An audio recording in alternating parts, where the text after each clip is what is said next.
I'm Angelina from Ottawa.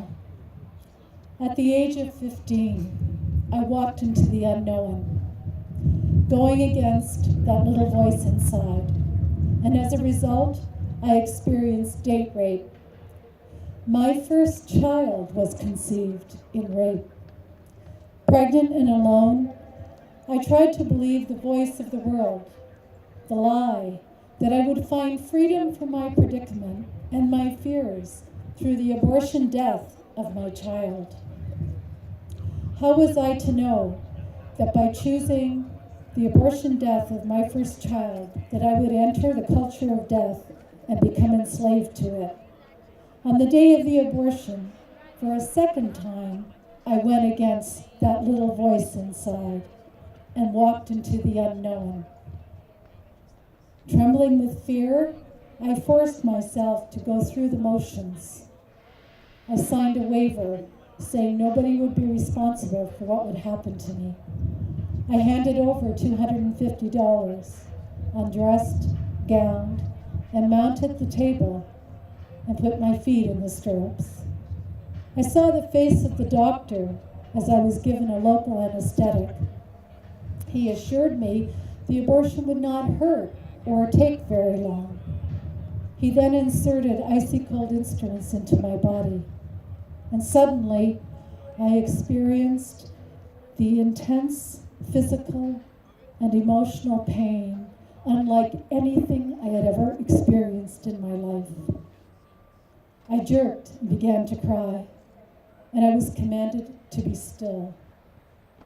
I felt like an object, dehumanized, and I realized the doctor had lied. Hearing the high-pitched sound of the vacuum aspirator, I opened my eyes to see the bottle next to my right foot filling up with blood. I was overwhelmed with the thought that there might be a baby in that bottle. And if so, did that baby have a soul? And where was that soul going to go? Feelings of self-reproach enveloped me.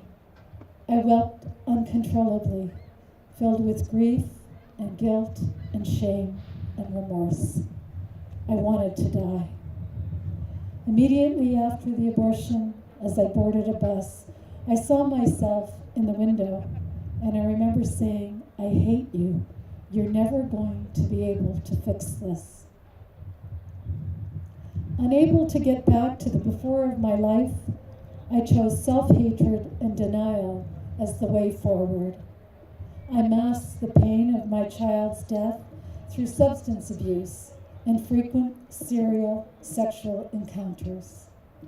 Why could I not get back to the peace and happiness I used to know? Where was the freedom that was supposed to have accompanied this choice of abortion? 14 years after the abortion, I suffered an ectopic pregnancy that ended the life of my second child. It was safe to face this child who died through the ectopic pregnancy. At some level, I didn't feel as responsible as I did for the death of my first child. As I grieved the death of Joseph Michael, I began to look at the past honestly. His death and short life gave me permission to do so.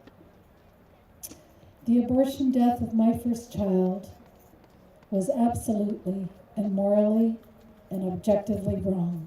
And that is the truth that I came to. That is the truth that set me free. I personalized that little girl and gave her the name Sarah Elizabeth. It was honesty that brought me relief from the years and years of suffering. The inner conflict had finally come to an end. I did the right thing and grieved the loss of my first child who died through a surgical abortion. I forgave all those who were complicit in the culture of death, especially those who held out the belief that killing a fetus under the guise of health care was the answer to a conception that was done in rape. I asked forgiveness from God, from my child, and from others. Healing happened when I accepted forgiveness and no longer held my transgressions against myself. But even my healing did not calm the shock waves of abortion. I never got pregnant again. I was never able to have any more children. Abortion did not undo the date rape. It did not free me. It eliminated, it ended the life of my first child, my second child. Walter, my husband, and I were robbed of our children, of their lives, and we never were able to have any more children. Our first Prime Minister, Sir John A. MacDonald, said that abortion saps the lifeblood out of a nation. And I can tell you that what he said is true. It sapped the lifeblood out of my life. But the good news is that I also know the power and the fruitfulness of healing and the freedom that comes from listening to the voice of truth. And that is why I am silent no more.